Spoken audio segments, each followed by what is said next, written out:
Hello ladies and gentlemen, this is Blue Goblin with a different kind of video. I'm not going to review a comic book in this video. I'm going to review a movie, and if you've already looked up there, then you know what movie I'm reviewing. I'm going to review G.I. Joe: The Rise of Cobra. Now, going to see this film, I had very low expectations. I expected it to be up on par with Transformers: Revenge of the Fallen. Now, don't get me wrong. Now, Transformers 2, it was good. It just wasn't as good as I wanted it to be, and it really kind of let me down. But I think that movie was still watchable. However, G.I. Joe, the movie, pleasantly surprised me. A good $6 investment for me. That's how much a ticket costs around here. I'm going to try my best to review this movie without spoiling, because I don't like to spoil. I don't like to ruin things for people who might not have read. I don't like to spoil comic books or movies for people who might not have read or seen what I'm reviewing, because I don't want to take away the surprise. Very good action. Actually, I was actually amazed at how much plot it actually had. I wasn't expecting that much plot from it. I was thoroughly impressed with Sienna Miller's portrayal of the Baroness. I was a fan. I liked how the Baroness was done in this movie up until the very end. Up until the very end, my reaction to her went from up here just to down here a little bit. It went down a little bit, but still pretty good.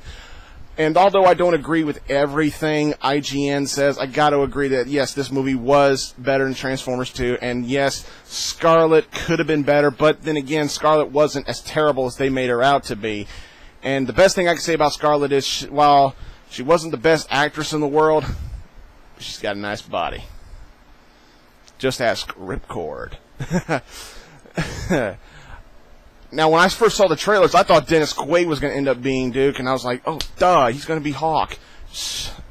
I practically wanted to slap myself when he's Hawk. And there was a geek out moment when he said, knowing is half the battle. I went, oh, yeah, he said it. He said it. It's like, I just wish I had a TiVo in the theater so I could rewind and hear him say it again. I was like, knowing is half the battle. Yes, that was good. Of course, my favorite character in this movie, without a doubt, Snake Eyes. Come on. He was my favorite character in the action figures, the cartoon. Come on. Snake Eyes. He's badass.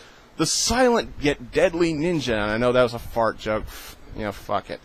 But, you know, Snake Eyes is just incredibly awesome. Storm Shadow was pretty good, too. Wasn't a fan of the ninjetic outfit that Storm Shadow had. I didn't mind the alternate outfits he would wear, you know, but his character was just so beautifully done in this movie to me. And, God, how am I going to continue this? How am I going to continue this review without spoiling anything? Best thing I could say is it was your typical summer flick. It was very action-packed. Had a good, solid plot. The whole nanobot warhead dilemma was very nicely delivered. I loved it.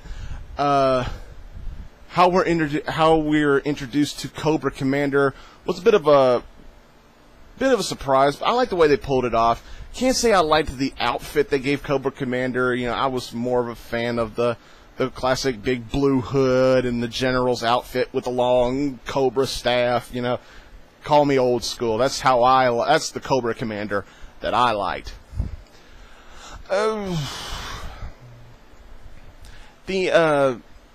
A lot of people, I read a lot of reviews saying the ending was bad. I didn't think the ending was bad. I didn't mind it at all. It was a good movie.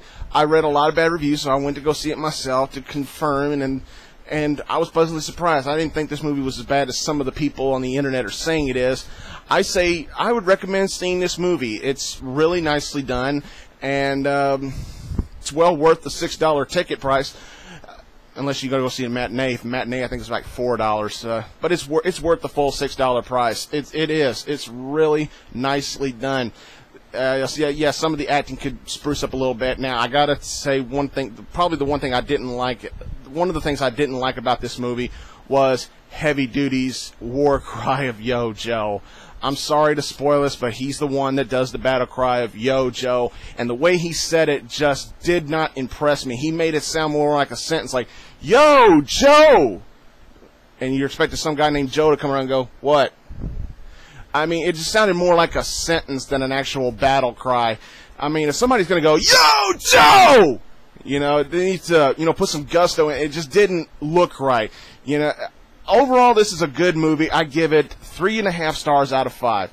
There you have it. There's my review of G.I. Joe, The Rise of Cobra.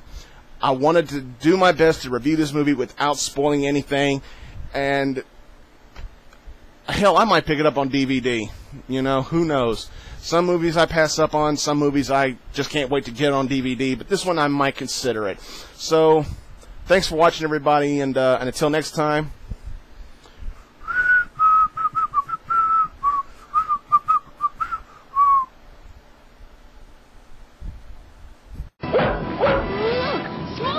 Let's get out of here! Ow! Don't go out that door! It's barbecue! You might let in poisonous gases. Stuff something under the door. And stay low. That way you avoid the heat and gases that rise upward. Remember, if a fire breaks out in your home, always test the door first. If it's hot, find another exit or yell for help. Now we know. And knowing is half the battle. G.I. Joe!